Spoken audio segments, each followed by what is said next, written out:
barka olóòjì sẹ́lá Muhammad ẹ̀dàkùn ẹjá sí ayatul kursi fún wọn. bismillahir rahmanir rahim. Allahu la ilaha illa huwal hayyul qayyum la ta'khudhuhu sinatun wa la nawm lahu ma fis samawati wa ma fil ard man dhal ladhi yashfa'u 'indahu illa bi idhnihi ya'lamu ma bayna aydihim wa ma khalfahum ولا يحيطون بشيء من علمه إلا بما شاء وسع كرسيه السماوات والأرض ولا يؤوده حفظهما وهو العلي العظيم. kàṣẹ àmín. àmín.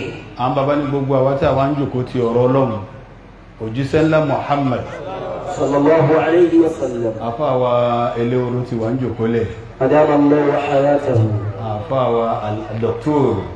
Abubakari Elehoro Allahu wa ra'ah. ẹ̀dàkùn ẹjá sọ pé àmín. àmín. bákan náà àfa àwa al-arifina billah Allahu wa ra'ah. kọ́dọ̀ olókì kan náà wọ́n tó jọ ń jẹ́. Allahu akbar. àbẹ́yẹ́jì náà ó táyé káyìn ní ókì kan náà wọ́n tó jọ ń jẹ́. Allahu akbar. mọ fáìní ẹ̀ẹ́dọ́dọ̀ àwọn bàbá tẹ̀fì lọ jòkólẹ̀ ẹ̀dìdé ipá mi ká yín. ẹ̀bí mi lè fi pé ìlọ́ báyìí. ọlọ́wọ́ sàdékú dáadáa. gbogbo àwọn tá a wá gbọ́rọ̀ Ọlọ́run anabi Muhammad sallallahu alayhi wa sallam. anabi ni khairul amal mufariqud dunya. alálejò láàrin wa ń bí agbọ́lá àbárí pé bàbá tó bí Sheikh wa Akam Abdul Hakam. Allahu akbar. àfáwà Sheikh Abdul Hakam bàbá tó bí wọn bàbá wa lẹ́jẹ́ gbàgbà wọn lálejò sọ́dọ̀ wọn rí. Allahu akbar. nígbàtí 2001-23 ọdún mẹ́ta Allahu akbar. èso ara àfáwà náà ni alhamdulillah. ìgbà táwọn fi tẹ̀lé ọ wá asgar hussein ayiwa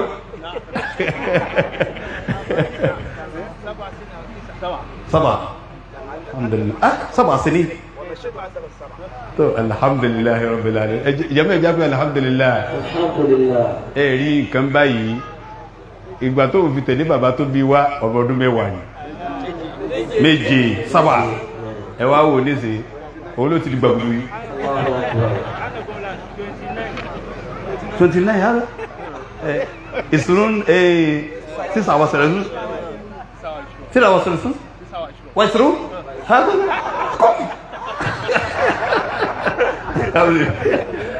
sẹ́ni pé ẹjá náà wọ́n bẹ̀jẹ̀.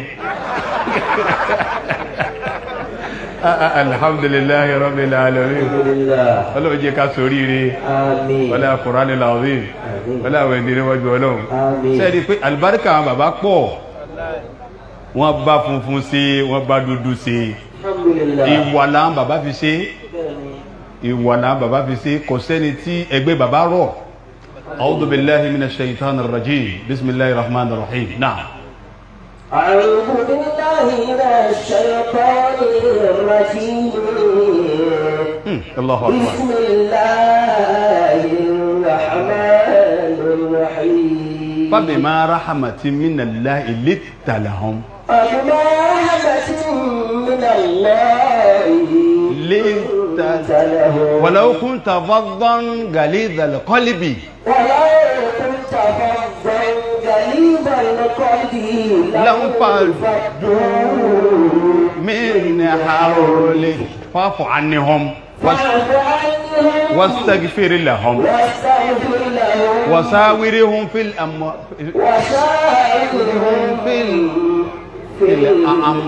في الأمر وإذا عزمت فتوكل على الله. Ọlọ́run ní rẹ̀ Muhammad وبما رحمة من الله لنت لهم ìdẹ̀ra àánú tá a ṣe fún onírò tó ọrọ̀ fún wọn ولو كنت فظا tó o bá jẹ́ ọlọ́kàn líle ni fàdù من حولك àti bàbá àtọmọ wọn ò ní súnmọ́ bàbá bá bàbá ṣe ọmọ náà tún bá bàbá ṣe sẹ́ni pé orí ọlọ́run lélẹ́yìí ọlọ́run musa wọlé òjíṣẹ́ ńlá Muhammad sallallahu alayhi wa sallam pàdánù rárá o alhamdulillah wọ́n gbádìí kan jáde nísìnyí anábì Muhammad sallallahu alayhi wa sallam anábì ní khairul amal mafariqud dunya Allahu akbar sallallahu alayhi wa ìtọ́ sallam dáa nínú sẹ́láyé àkórí sẹ́láyé kéèyàn payé tì ní káyé kún lẹ́fi wájú kó Kùránì o wa lisanuka ratibun min dhikrillah sallallahu alayhi alájí wọlé woro wa lisanuka ratibun min dhikrillah káwọn àrí ọmọ wá yí fún tọ́lọ́mù agbẹ̀wẹ̀ Ramadan tán man sama Ramadan fa atba'ahu bi sittin min Shawwal fa ka'annama sama ad-dahra kullahu sallallahu alayhi wa sallam alaysa kadhalik agbàwẹ̀ Ramadan tán bá a ṣe gbàwẹ̀ Ramadan tán Ànábì tó ní bẹ́ẹ̀ bá fi mẹ́fà kún ó sì ṣe dédé bí ìgbà tẹ́ gbàwẹ̀ ọdún kan lè fi gbàwẹ̀ òun là ń bàbá wa à ń sọ bí níjẹ̀ta a ní mélòó kámúsúnnàtín àhàyẹ́yìtà ba'da ìmátàtín wádọ̀láàlàtín àhàmádìtà ba'da tàwàkúdì kámúsúnnàtín mélòó súnnàdé Muhammad àhàyẹ́yìtà ba'da ìmátàtín bàbá alájá àgbà sì jí lẹ́yìn ìgbà tó ti kú wádọ̀láàlàtín mélòó sì nà àhàmádìtà ba'da tàwàkúdì tó ṣe pé wó wọ́n máa já tẹ́lẹ̀ àwọn bàbá ń sàlàyé fún wa pé wọ́n kí náà bọ́lé ni night party kan rin àwọn àdájẹ́ àgbà wá gbé ẹmọ́sẹ̀ yíò mọ̀ èyí tó kàn ní ló ti máa gbogbo wá láì ẹ̀tún ẹwà fáwà bàtútà wọ́n gbé níbí náà wọ́n ti gbé lọ́dọ̀ tí wọ́n náà àwọn náà ń ṣe lọ́dọ̀ wọn lọ́wọ́ báyìí Ọlọ́run bá kẹwọn àdájẹ́ àgbà sí Ọlọ́run bá wa ṣàánú wọn sí wala Qur'an lazim afáwà kalimatan aw kalimatayn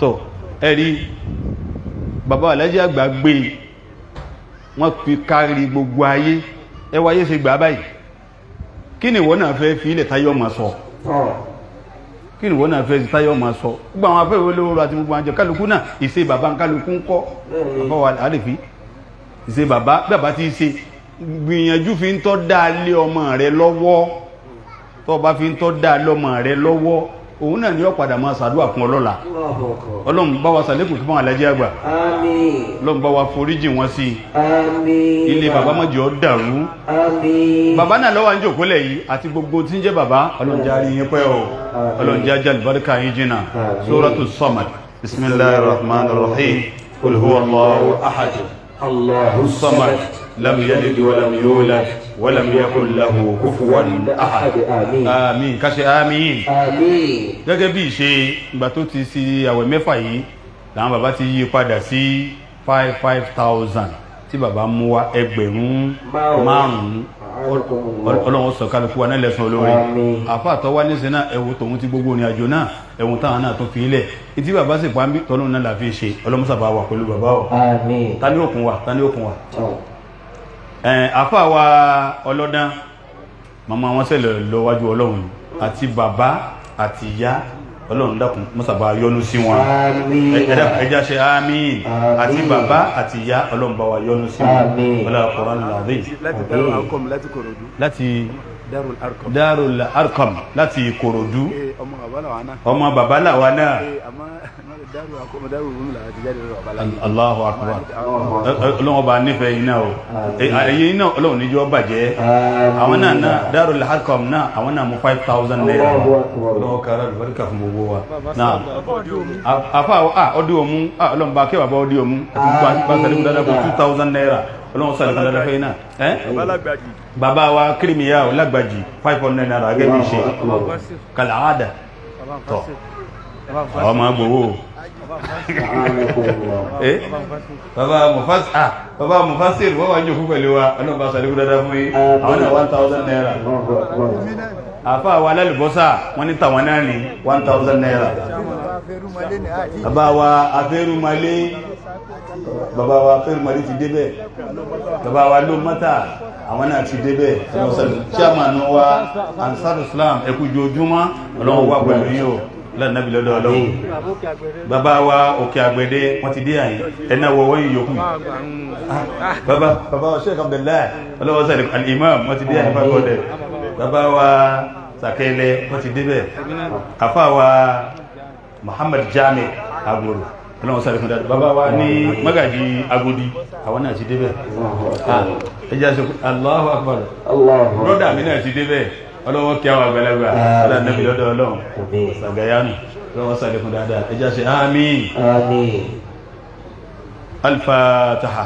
bismillahir rahmanir rahim alhamdulillahi rabbil alamin arrahmanir rahim maliki yawmiddin iyyaka na'budu wa iyyaka nasta'in اهدنا الصراط المستقيم صراط الذين أنعمت عليهم غير المغضوب عليهم ولا الضالين. نعم الأنصار اللهم صل على محمد الأنصار àdúà do gba sí àfáà wa tí wọ́n bá wa ṣe wá sí lánàá bàbá wa Sáyí Ọlọ́run bá ṣàlékún dáadáa fáwọn náà ọlá nàbí lọ́dọ̀ Ọlọ́run àfáà wa tó ṣe ń jẹ ẹ̀ta Ọlọ́run bá ṣe dáadáa fáwọn náà àfáà wa tó ṣe lónìí Ọlọ́run bá ṣe dáadáa fáwọn náà gbogbo àti ó tó máa ṣe bẹ́ẹ̀ náà àtàwátà ń gbọ́ Ọlọ́run ṣe dáadáa fáwọn náà subhana rabbika rabbil izzati amma yasifun wa salamun ala al-mursalin walhamdulillah àfáà wa bá wa sọ̀rọ̀ ya ضيفنا لو ترتنا لوجدتنا نحن الضيوف وأنت رب المنزل. السلام عليكم ورحمة الله وبركاته.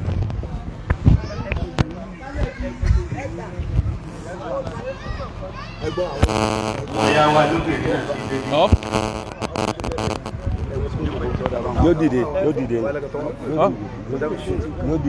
يا بسم الله الناس مستعجلين يقول بين الدقيقتين الاثنين جزاء الشيخ مدين مشكور تدعو لابنه السلام عليكم ورحمة الله وبركاته.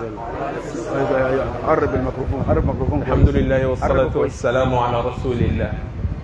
الحمد لله خلقنا ونحن عبيده ونحن على عهده ووعده ما استطعنا. الحمد لله. لقد قال الرسول صلى الله عليه وسلم إذا مات ابن آدم انقطع عمله إلا من ثلاث منها عمل صالح وولد صالح يدعو له وعلم ينتفع به. لقد زرت هذا المكان من 23 سنة أيوة وأنا صغير.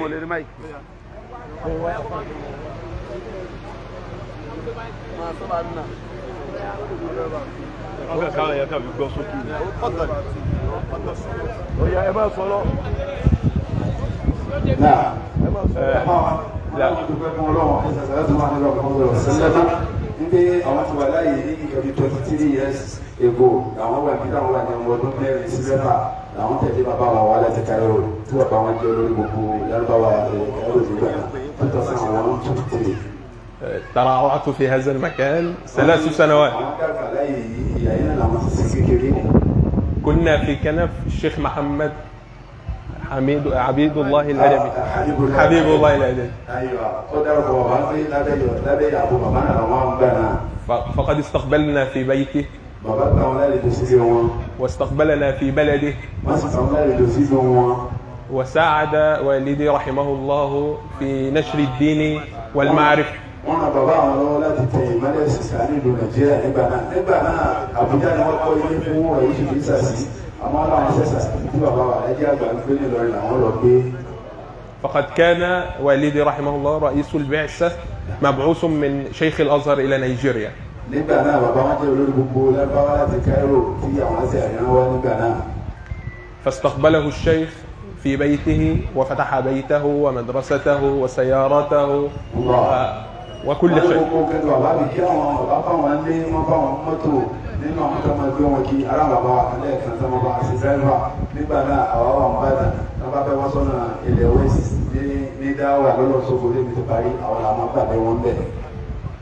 وكانت علاقته قوية بالوالد وساعده على الانتشار في البلد مع كبر سنه وعدم مقدرته، ولكن ساعده على نشر الإسلام والدين في هذه البلد المباركة.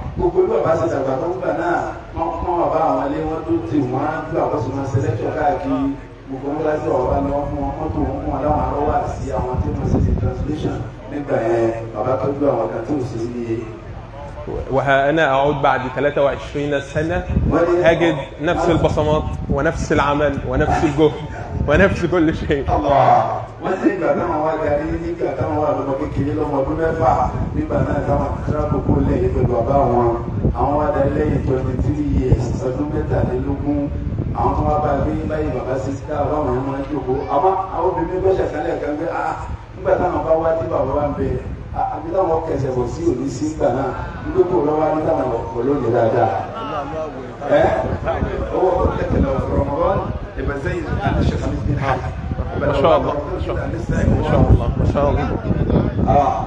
اي يوم الجمعه انت جيت هنا الناس ملايين حصل دلوقتي هنا بست الشوارع. ما انا كنت موجود من 23 سنه كان في برضه ناس كده.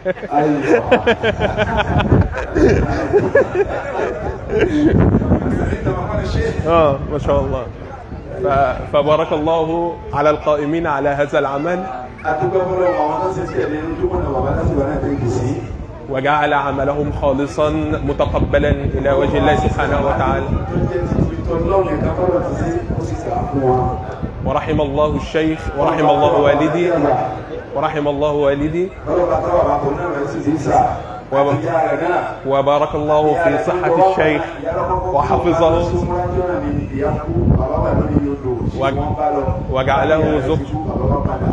وجعله زخرا للإسلام والمسلمين. وصلى الله وسلم على سيدنا محمد. بارك الله في صحته وعافيته وجعل عمله في ميزان حسناته وبارك فيه. خليك يا مولانا. اتكلم مصري. احنا في مصر اهو. مصري طبعا. مصري الاسود. وانا نيجيري.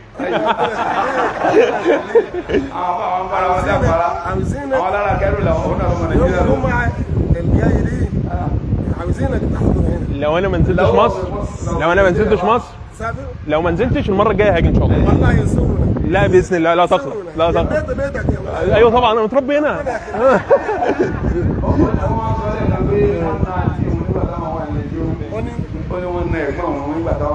انا واخواتي.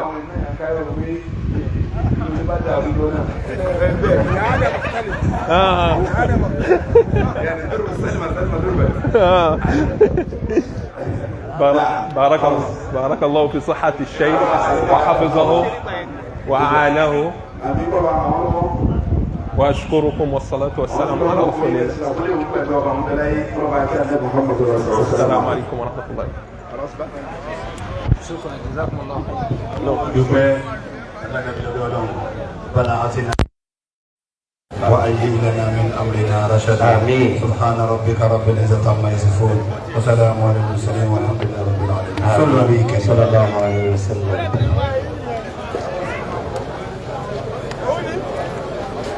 يا زياد